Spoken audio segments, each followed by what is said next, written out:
volvemos con más acontecimientos en pleno desarrollo, con esas dramáticas e indignantes imágenes que logramos conseguir al final del primer bloque y la causa por la cual se produjo esa matanza de soldados franceses. No quería mezclarla con los precios del mercado porque todo aquel que muere en combate merece respeto, ¿no? Bueno, precio del petróleo, que está bien vinculado a esta crisis, profundamente vinculado. El precio del petróleo venezolano, leve baja, $108.04. El precio del barril OPEP, $111.81. El precio del Brent del Mar del Norte sube a $110.58. El West Texas de Estados Unidos sube levemente a 99.63. En medio de este caos, naturalmente, la onza Troy de oro sigue subiendo y se cotiza a 1.676,10 centavos. El precio del cobre también sube, $8.365 la tonelada. La libra de café, 2,194, y el precio del euro a la baja en medio de esta crisis, 1,29 respecto del dólar. Ahora, ¿cuál es la situación en el Medio Oriente en el ámbito del petróleo? Bueno, la Liga Árabe, reunida en el Cairo, como es su sede natural, estaba tratando de buscar una solución, como ya se aplicó en otros países, en cuanto a los dramáticos acontecimientos de Siria. Y no es este el único tema que le preocupa, pero fundamentalmente Siria es algo suficientemente importante y por lo fluido de la situación y cómo puede afectar para mostrar acontecimientos en pleno desarrollo que tienen que ver con toda el área.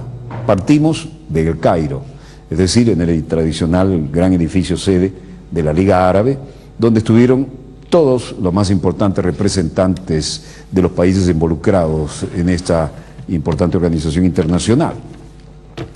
De hecho, en esa espectacular sede estaban los cancilleres de la Liga, allí estaban Nabil El Arabi, el secretario general, el canciller de Qatar, cabeza de la rotación ministerial, Ahmad bin Hassim bin Jabir Al Thani, el vicesecretario general, Ahmed Ben Heli, el titular de la Comisión de Monitoreo Árabe en Siria, Mohamed Al-Dabi, durante el encuentro, Saud Al-Faisal, ya con el almanaque encima.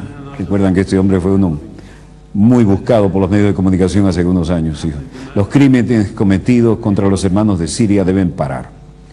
Y este país ha decidido retirar a sus monitores debido a los hechos de que el gobierno sirio no ha implementado los necesarios aspectos de la seguridad. La solución árabe a este objetivo y a nuestra agenda debe venir de Siria y se debe evitar el derramamiento de sangre. Mohamed Kamel Amr también estaba allí. La Liga Árabe insta a Assad a transferir su poder y le ofrece una salida más o menos parecida a la que se logró en Yemen, una solución parecida a la que el Consejo de Cooperación del Golfo propuso para Yemen y que ha supuesto la renuncia de facto del presidente yemení Ali Abdallah Saleh. No parece que el presidente de Siria esté dispuesto por el momento a eso.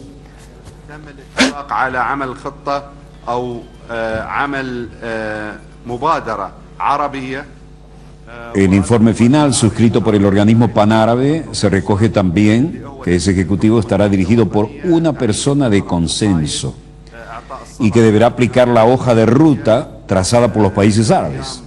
Tras examinar los documentos de la misión de observadores árabes en Siria, los ministros han constatado un avance parcial, relativo, en el cumplimiento de algunos de los compromisos. El comunicado conjunto ha resaltado la importancia de formar un gobierno de unidad nacional en el plazo de 2 meses. Y Hassim bin Hassim Al Thani, el ministro de Relaciones Exteriores de Qatar y actual titular de la fase ministerial de la Liga Árabe, leía ese documento y esas conclusiones finales. En el comunicado final ha resaltado la importancia de, como decíamos, de formar un gobierno de unidad nacional en el plano de 2 meses, en el que participen el gobierno y la oposición, y que esté dirigido por personas de consenso, cuya misión será la aplicación del plan árabe, no otro plan, y la preparación de elecciones parlamentarias y elecciones presidenciales. De la misma medida, se ha pedido al Assad que traspase voluntariamente sus poderes al vicepresidente para que, textualmente, coopere con el gobierno de unidad de forma que éste pueda llevar a cabo su trabajo en el periodo transitorio al que se hace referencia. La Liga Árabe también ha demandado a ese futuro gobierno que en un plazo de 3 meses pueda crear una comisión que redacte una nueva constitución que debería ser aprobada en un referéndum nacional. Finalmente se elaborará una nueva ley electoral en un plazo de 6 meses, tras lo cual se convocará elecciones presidenciales, posteriormente el referéndum constitucional y finalmente elecciones legislativas. Ante esto, la respuesta de la oposición ha sido: el presidente del Consejo Nacional Sirio, la mayor organización opositora siria en el exilio, Burhan Ghaliun, se ha felicitado por el plan de la Liga Árabe para la crisis de Siria y ha asegurado que este es un reconocimiento de la lucha por el cambio democrático.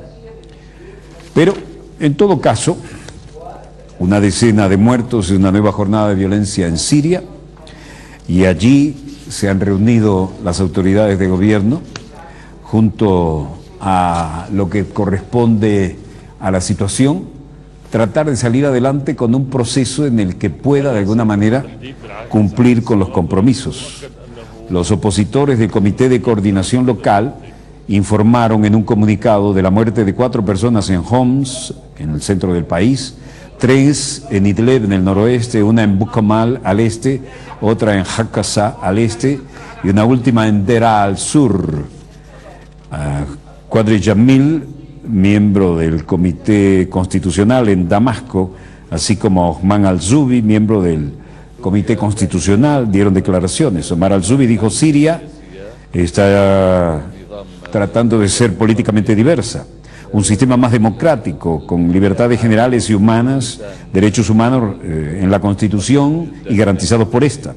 Una Constitución donde haya un poder judicial y una corte que garantice el cumplimiento de estos principios mediante elecciones presidenciales y parlamentarias que estén garantizadas por este proyecto.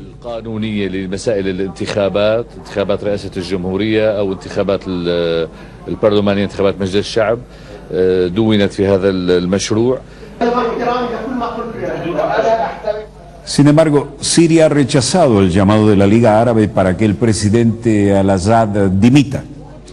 Rechazó la petición de los ministros de Exteriores de la Liga Árabe y en ese sentido hablan de una conspiración contra Siria. Siria rechaza la decisión del Consejo Ministerial de la Liga Árabe y las considera una violación de su soberanía nacional y una interferencia flagrante en sus asuntos internos. Así lo dijo la agencia estatal SANA, citando fuente oficial. En Deraa, como en tantas otras ciudades, los daños son evidentes a consecuencia de los problemas internos. Y allí, incluso en la entrada de la gran mezquita, en todas partes se notan reforzamientos de puestos militares, controles de tránsito más que reforzados, y la entrada de la gran mezquita indica el nivel de violencia en este minarete. Estos son ya 10 meses de protestas contra el mandato de Hafez el-Assad y una creciente rebelión armada. Las Naciones Unidas dicen que 5.000 personas han muerto debido a la represión. Las autoridades dicen que están combatiendo contra terroristas y que malinterpretan desde el exterior lo que allí pasa. Terroristas armados con respaldo internacional que han dado muerte a 2.000 soldados y policías. Siria condena la decisión que es parte de la conspiración contra Siria, dijo la fuente oficial, diciendo que en vez de cortar el flujo de dinero de armas a los grupos terroristas en Siria, los ministros emitían declaraciones incendiarias. La fuente criticó a la Liga Árabe por ignorar las reformas que Assad ha prometido, incluyendo un referéndum sobre una nueva constitución, de la que dijo carecen muchos estados árabes que ahora lideran la campaña hostil contra Siria. Siria rechazó entonces hoy la petición de los ministros de Exteriores de la Liga Árabe para que el presidente Bashar el-Assad ceda el poder y se forme un nuevo gobierno de unidad nacional, diciendo que el plan era parte de una conspiración internacional contra el país. Y textualmente dijeron: Siria rechaza las decisiones del Consejo Ministerial de la Liga Árabe. Lo considera una violación de la soberanía nacional y una interferencia flagrante en sus asuntos internos. Esto significa que las autoridades ahora tratan de tomar el control, demostrar que hay una forma de conducción y hacer frente a lo que consideran, este es el minarete de la gran mezquita en Deraa, lo que consideran una actuación de terroristas apoyados con armas y dinero desde el exterior, y desde luego no están dispuestos a ceder ni un palmo, y mucho menos a lo que reclama la Liga Árabe desde el exterior, en la reunión en su sede habitual, que como ustedes saben es la capital egipcia. Assad ya va camino del 11º mes de protesta contra su mandato y la creciente rebelión armada. Mientras tanto, en Bruselas, Evangelos Venizelos, el ministro de Finanzas de Grecia, se reúne con sus pares, y Olli Rehn, comisionado europeo para asuntos europeos. Evangelos Venizelos dice: tenemos una cooperación constructiva con el sector privado y estamos listos para finalizar los procedimientos en tiempo. Muchas gracias.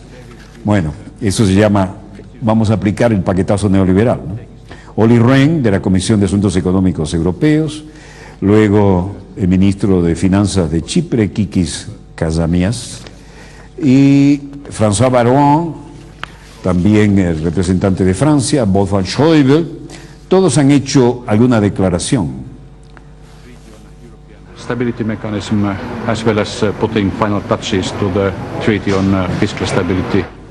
Wolfgang Schäuble dice: Grecia tiene que cumplir con sus compromisos en la reducción de su déficit y en las reformas estructurales, de manera que haya un crecimiento registrado con éxito y perseverante.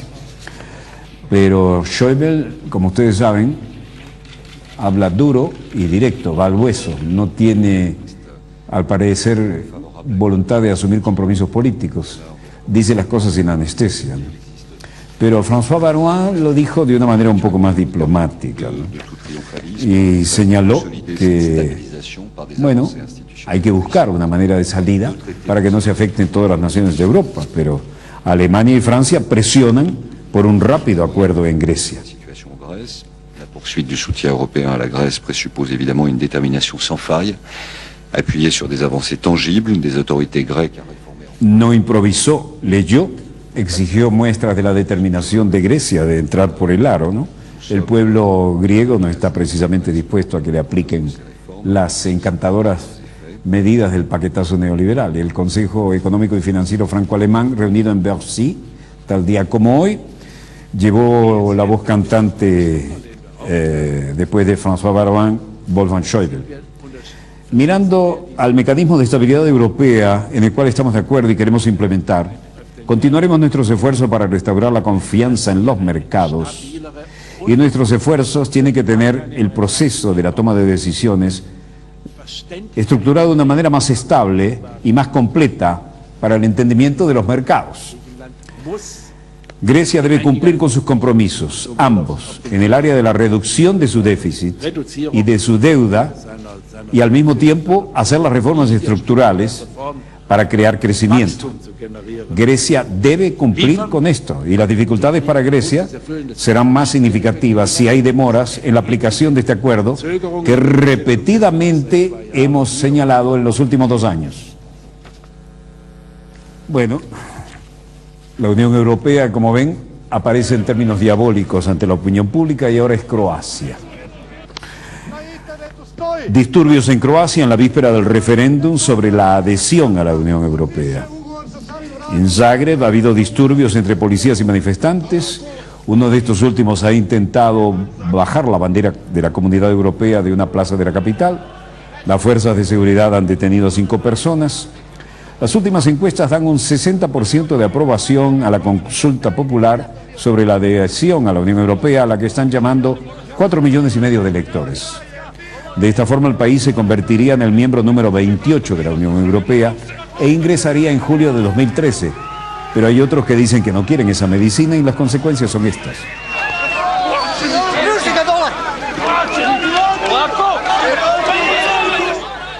Lo cierto es que la actual situación económica ha hecho dar un paso atrás a muchos. Y no todos creen que como está Europa valga la pena entrar ahora. Las opiniones en contra temen que el país tenga que hacer frente a la crisis del euro y que pueda perder además parte de su soberanía.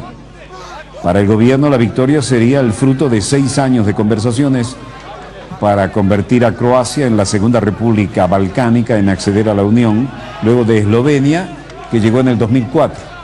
La gente dice, ¿para qué diablos vamos a entrar a una Unión Europea que se cae a pedazos?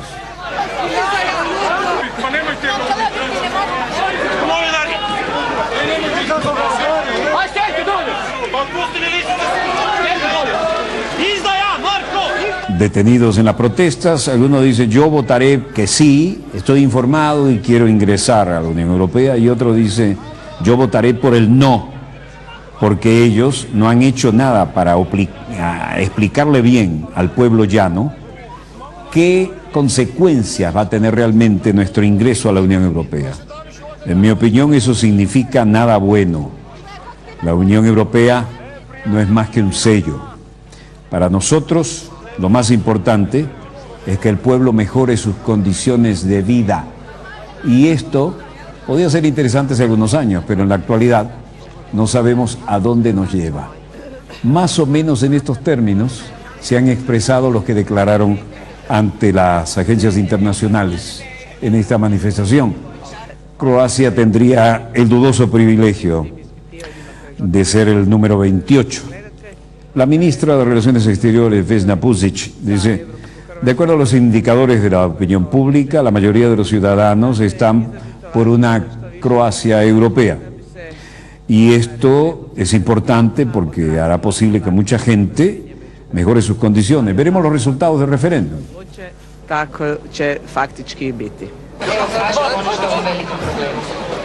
A otros le preguntan, ¿está usted realmente de acuerdo y suficientemente informado para ser miembro de la Unión Europea? Sí, y lo apoyo, dice. En cambio otro dice no, yo votaría por el no, porque no se le ha explicado al pueblo común qué hay detrás del ingreso a la Unión Europea. En mi opinión, esto no es nada bueno y esta es mi actitud. Da se bolest ne događa nekom drugom. Svi imamo mame, sestre, bake, kćeri i treba znati da... Mientras esto ocurre en Croacia, en Londres las cosas van de mal en peor y los ocupantes siguen siendo noticia. Ocupar en todas partes, decía ese banner. Un vocero de los ocupantes, Brian Phillips, dice, estamos ocupando este edificio en demanda de que la corporación de la City de Londres publique su secreto estado de caja y balance, porque creemos que hay muchos políticos haciendo lobby y no nos están diciendo la verdad de cómo está el país en sí mismo y cómo en relación con el exterior. Los indignados invaden nuevamente edificio financiero de la City y invadieron la llamada Casa Romana, el edificio de oficinas cooperativas y corporativas del área Barbican, dentro del ayuntamiento de la ciudad, nada menos, en protesta por la avaricia del sector financiero inglés. Los manifestantes se apoderaron del inmueble de 9 pisos para convertirlo en un organismo público más transparente, como cada organismo público debería ser en el país. La corporación, entidad encargada de la City, ha acabado con nuestra democracia a través del poder de sus grupos de presión, sus lobbies, y deben someterse al escrutinio público, demandó el vocero de los indignados, Brian Phillips, al agregar que si los poderosos publican sus cuentas en efectivos y dicen realmente qué tienen en sus bolsillos, abandonaremos el edificio. En Auckland, Nueva Zelanda, la televisión mostraba acampantes y ocupantes, y estos decían, el plan es para que se muestre las desigualdades de la sociedad. Mientras que en Davos había ocupantes haciendo iglús y manifestaciones en medio del frío, porque como ustedes saben, cada año en Davos se reúnen los dueños de la economía mundial y la fragilidad financiera se manifiesta en estos iglúes de los que protestan en torno a la gran conferencia de los todopoderosos. Un campamento de protesta con iglúes en medio de hoteles de $500 la noche y cintas de seguridad en el centro turístico suizo de Davos son la advertencia de cómo la protesta mundial llega aún a esos lugares. Ed Sutton dijo: estamos juntos aquí este año para decirles a los que toman decisiones con enormes consecuencias para el mundo entero que no creemos necesario este tipo de consultas y que a quienes deben consultar es a la vasta mayoría de los habitantes de este planeta. Hay 7 millones de habitantes en este planeta que no tienen ninguna manera de decir una media palabra sobre lo que aquí se está decidiendo. Queremos encontrar personificados a los que manejan el mercado del capitalismo y lo que ellos llaman democracia, y queremos que nos escuchen. No confiamos en nada de esto, ni los que toman las decisiones en esta ciudad. Otro dijo: sí, queremos hacer de esto una especie de Disneylandia. Es una linda medida de llamar la atención, y también queremos que estos miles de policías y miles de soldados que los están protegiendo no la tengan fácil. No la van a poner difícil, pero lo vamos a intentar.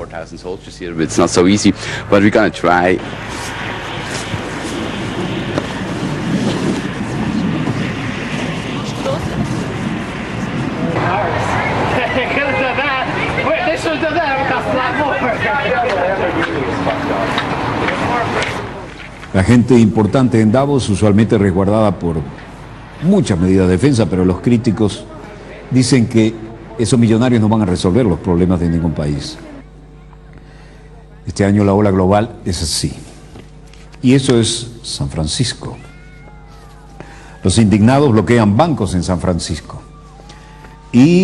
O al menos una docena, fueron arrestados el viernes durante una protesta anti-Wall Street en el centro de San Francisco, principalmente para bloquear la entrada a la zona corporativa de un banco.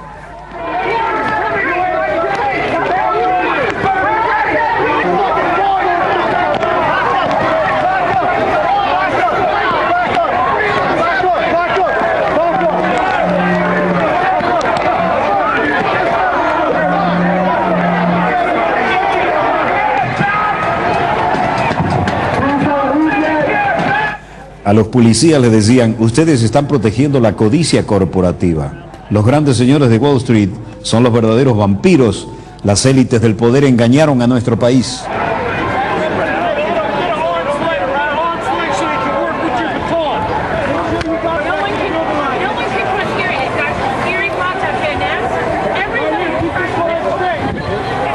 Dijeron: hoy se sigue demostrando que las personas en San Francisco y en todo el país están hartas de las acciones del 1% de la población y del papel que juegan en nuestras vidas. En Managua, Nicaragua, Argentina agradece a Nicaragua por su respaldo en el caso de las Islas Malvinas. Rosario Murillo, la primera dama, recibió al canciller. Argentina al diálogo para la resolución pacífica, y que ha dicho que no reconoce la soberanía británica sobre las Islas Malvinas, sino más bien que cree que es un tema que debe resolverse en forma pacífica. Creo que esa es una noticia que viene de Estados Unidos y que va a ser recién beneplácito por todo el pueblo latinoamericano, porque es un reconocimiento a una lucha que no solo es de la Argentina, sino que es de todos los pueblos libres de América Latina. Gracias. Así lo decía el canciller Timmermans y la primera dama, y también el presidente hablaban. Esta actitud, esta posición que la ha venido continuamente pregonando Gran Bretaña, esto lógicamente nos alegra a los latinoamericanos, a los caribeños, a los centroamericanos, a los nicaragüenses, y viene a fortalecer la lucha del pueblo argentino por sus derechos legítimos sobre la soberanía de las Malvinas. Por supuesto, toda la patria grande latinoamericana y caribeña, salvo lamentables excepciones, están a favor de que indudablemente las Malvinas son argentinas. Así que vaya también nuestra solidaridad en ese sentido, que la expresamos aún antes de que empezara el conflicto, cuando transmitíamos las negociaciones que dijimos que no iban a funcionar, allá en las transmisiones que hacíamos cada noche desde Naciones Unidas, y luego naturalmente, bueno, Vamos a ver esto. Esta es la distancia de las Malvinas a la costa argentina. Están incluso en la plataforma continental. Y cuando era la Patria Grande, incluso de la Capitanía de Montevideo se pagaban sueldos y se enviaba hasta tierra en grandes pipas de vino vacías, porque ahí lo que hay es pit más que cosa cultivable, ¿no? Pero tiene un valor estratégico. Ahora, esta es la distancia. Esto, vean la distancia a el Reino Unido. Es una burla a la lógica, ¿no? Y una burla a los tiempos. Es absolutamente inconcebible. Por lo demás, el Reino Unido se niega a cumplir con las resoluciones que a nivel mundial tomaron las Naciones Unidas, en el sentido de que debe sentarse a negociar. Por lo demás, queremos solidarizarnos una vez más con los ex empleados de nuestra muy querida DIASA, por la demostración de que hubo complicidad entre malos españoles y peores americanos, como decía algún patriarca de la Guerra de la Independencia, para crear una quiebra fraudulenta de Viasa, nuestra querida compañía que llevó por los hilos de todo el mundo con gran calidad el tricolor venezolano. Nuestra solidaridad para todos aquellos que todavía siguen esperando justicia, y nuestro profundo desprecio, como siempre lo hemos expresado aquí, por aquellos que permitieron esa canallada, porque para eso se necesita dos tipos de canalla: el que lo quiere hacer y el que lo permite. Solo muy poquitos y privilegiados lograron cobrar lo que les correspondía. Otros se han muerto sin cobrar, otros se han suicidado, otros se han alcoholizado. Dedicarle la vida a una compañía que era orgullo mundial y bandera del país significó la vida y la profesión para toda la vida para muchos. Siguen esperando justicia. Volveremos mañana, Dios mediante, cuando nuestra querida, contaminada y única nave espacial haya dado otra vuelta sobre su eje imaginario y estemos aquí, Dios mediante, para contarles los acontecimientos que están ahora en pleno desarrollo y la pequeña gran historia de las próximas 24 horas. Hasta entonces, a nombre del equipo Dossier, reiterándoles el deseo de muy feliz año nuevo en este primer programa, a nombre del equipo Dossier les habló Walter Martínez. Disponga usted de las cámaras, señor director.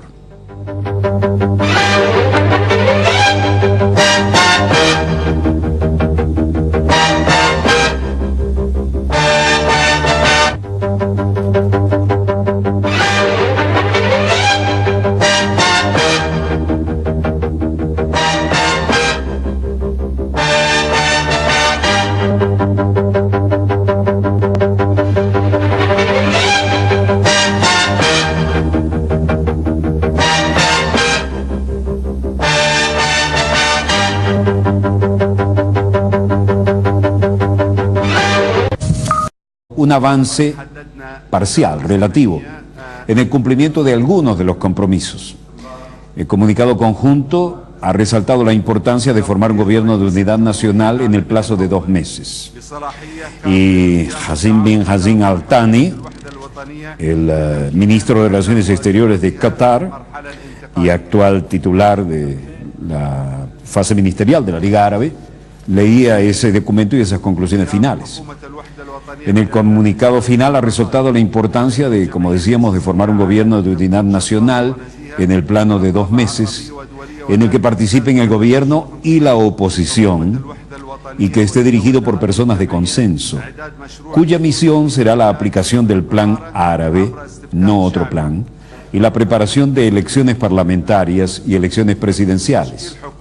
De la misma medida, se ha pedido al Assad que traspase voluntariamente sus poderes al Biria y se debe evitar el derramamiento de sangre. Mohamed Kamel Amr también estaba allí. La Liga Árabe insta a Assad a transferir su poder y le ofrece una salida más o menos parecida a la que se logró en Yemen, una solución parecida a la que el Consejo de Cooperación del Golfo propuso para Yemen y que ha supuesto la renuncia de facto del presidente yemení Ali Abdallah Saleh. No parece que el presidente de Siria esté dispuesto por el momento a eso.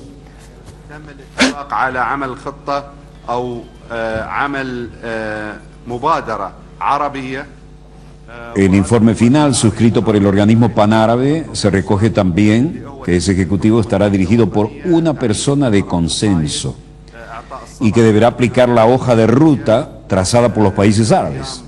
Tras examinar los documentos de la misión de observadores árabes en Siria, los ministros han constatado, volvemos con más acontecimientos en pleno desarrollo, con esas dramáticas e indignantes imágenes que logramos conseguir al final del primer bloque, y la causa por la cual se produjo esa matanza de soldados franceses. No quería mezclarla con los precios del mercado, porque todo aquel que muere en combate merece respeto. Bueno, precio del petróleo, que está bien vinculado a esta crisis, profundamente vinculado. El precio del petróleo venezolano, leve baja, $108.04. El precio del barril OPEP, $111.81.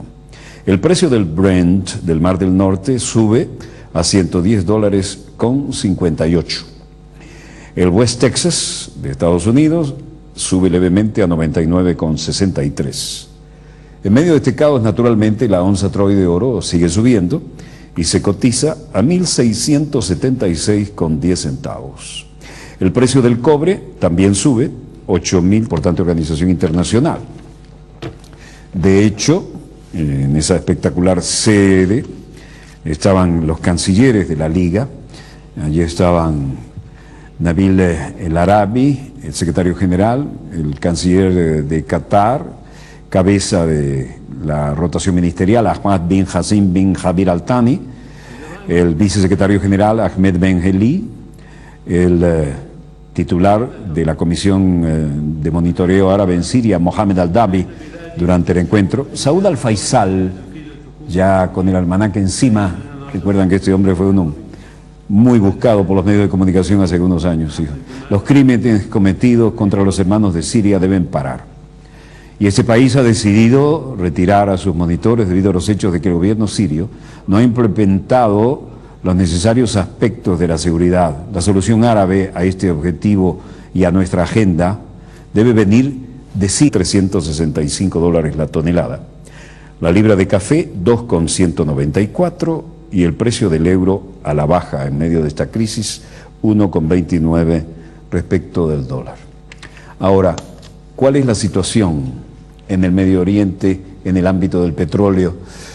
Bueno, la Liga Árabe, reunida en el Cairo, como es su sede natural, estaba tratando de buscar una solución, como ya se aplicó en otros países, en cuanto a los dramáticos acontecimientos de Siria. Y no es este el único tema que le preocupa, pero fundamentalmente Siria es algo suficientemente importante y por lo fluido de la situación y cómo puede afectar, para mostrar acontecimientos en pleno desarrollo que tienen que ver con toda el área. Partimos del Cairo, es decir, en el tradicional gran edificio sede de la Liga Árabe, donde estuvieron todos los más importantes representantes de los países involucrados en esta